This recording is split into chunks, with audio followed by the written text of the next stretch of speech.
Hi guys, welcome back to my channel Srijulas. ఈరోజు ఉల్లిగడ్డలు ఎలా వేసుకోవాలో చూపిస్తాను. దానికోసం మినపప్పు అయితే నానబెట్టుకున్నాము. ఒక 3 నుంచి 4 గంటలు నానితే సరిపోతుంది. ఇప్పుడు దీన్ని బాగా 2-3 సార్లు వాష్ చేసుకోవాలి.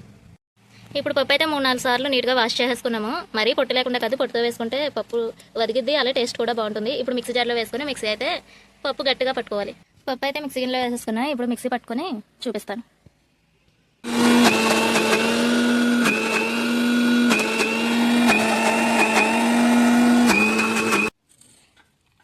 ఈ విధంగా మిక్సీ పట్టుకోవాలి. గట్టిగా ఉండాలి. లూజ్గా ఉంటే గారె అనేది సరిగ్గా రాదు. ఇప్పుడు దీన్ని మొత్తం గిన్నెలో తీసుకోము. దీనిలోకి ఉల్లిపాయ పచ్చిమిరపకాయలు కూడా కట్ చేసుకోండి.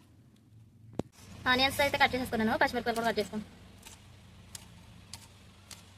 మీరు స్పైసీగా తినేలాగా ఉంటే పచ్చిమిరపకాయలు కట్ చేసుకొని ఎక్కువగా వేసుకోండి. మేము స్పైసీగానే తింటాం కాబట్టి కొంచెం ఎక్కువ పచ్చిమిరపకాయలు వేసుకోండి.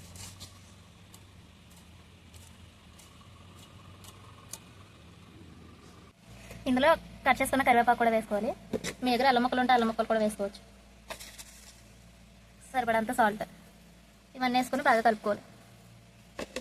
ఇప్పుడు దీన్ని బాగా కలుపుకోవాలి. ఈ విధంగా మొత్తం అన్ని కలిసే వరకు కలుపుకోవాలి. ఇలాగా టీ వాడు కట్టుకునేది ఉంటుంది కదా, దాని మీద పెట్టుకొని వేసుకుంటే షేప్ అనేది బాగా వస్తుంది.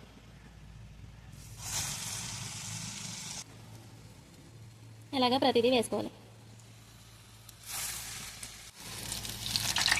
ఈ విధంగా బాగా క్రిస్పీగా గోల్డెన్ బ్రౌనిష్ కలర్ వచ్చే వరకు వేయించుకోవాలి ప్రతి గారి. చూసారు కదా షేప్ ఎలా వచ్చిందో, చాలా టేస్టీగా ఉంటాయి. చేతికి కాక రాకుండా ఉండాలంటే అలా వేసుకుంటే బాగుంటుంది.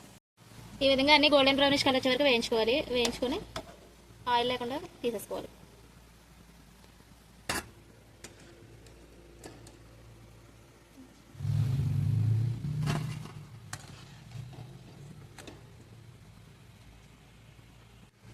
ఇలాగే ఇందులో ప్రాసెస్లో చూపించినట్టు 2 ఆయిల్ కూడా వేసేసుకోవాలి.